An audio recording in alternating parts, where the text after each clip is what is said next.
நம்ம ஊர்ல வடக்கு நண்பர் எப்படி கஷ்டப்பட்டிருக்காரு அப்படிங்கறத அவரே சொல்லுங்க।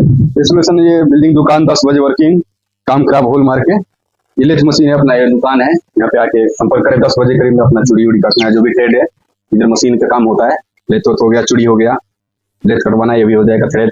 ओनली मार्केट में, ओनली यहाँ पे आए मार्केट में खराब हो गया थ्रेड। நண்பர்களே அவர் என்ன சொல்றாரு அப்படிங்கறத இப்ப நான் உங்களுக்கு கிளியரா சொல்றேன்। காலையில நம்ம ஒர்க் ஷாப்புக்கு வந்திருக்காரு 7:30 மணிக்கு। சோ 7:30 மணிக்கு நம்ம ஒர்க் ஷாப் இல்ல சரின்னு சொல்லிட்டு ஆக்கூர் முக்கிட்ட ஏதோ ஒரு ஒர்க் ஷாப்ல கொடுத்துருக்காரு போட்டுருக்கு। கொடுக்கப்பட்ட இந்த பீஸை ஆக்கூர் முக்கிட்டா இல்ல வேற எங்க கொடுத்தாருன்னு எனக்கு சரியா தெரியல। அவங்க என்ன பண்ணிட்டாங்க, இந்த போல்ட் கட் ஆயிட்டுங்க, இந்த போல்ட் வந்து கட் ஆயிட்டு இந்த போல்ட் அவங்க எடுக்கிறதுக்கு ட்ரை பண்ணி ஓட்ட போட்டுருக்காங்க। ஓட்ட போட்டு பாடியில போட்டு வீணாக்கிட்டாங்க பாடியை। இப்ப நம்ம கிட்ட அவங்க பாடியை வீணாக்கணும்னே அப்படியே தூக்கிட்டு வந்துட்டார் பயந்து போய், ஏன்னா இவர் வேலை செய்யறவர்। சோ மிஷின் வீணா போயிட்டுனா இது பண்ணி மிஷின் வீணா போயிட்டுனா இவரை கேள்வி கேட்பாங்க। சோ இப்ப நம்ம என்ன பண்ணிருக்கோம் அப்படின்னா பாருங்க, வெல்டிங் பண்ணி எப்படி அழகா எடுத்துருக்கோம் பாருங்க। இப்போ வந்து இதுல 2 பீஸ்ல நம்ம வெல்டிங் பண்ணி எடுத்துட்டோம், உங்களுக்கு தெரியுது। அடுத்த பீஸ்ல போயிடுறோம் பாருங்க। இந்த மாதிரி கரெக்டா ப்ராப்பரா வேலை தெரிஞ்சா வேலை கை வைங்க, இல்லைன்னா அதை எடுக்காதீங்க। இந்த மாதிரி வீணாக்கி கையில கொடுத்தீங்கன்னா அவங்க என்ன பண்ணுவாங்க, அவங்க வெளிமாநிலத்தவர், அவங்க தமிழும் தெரியாது।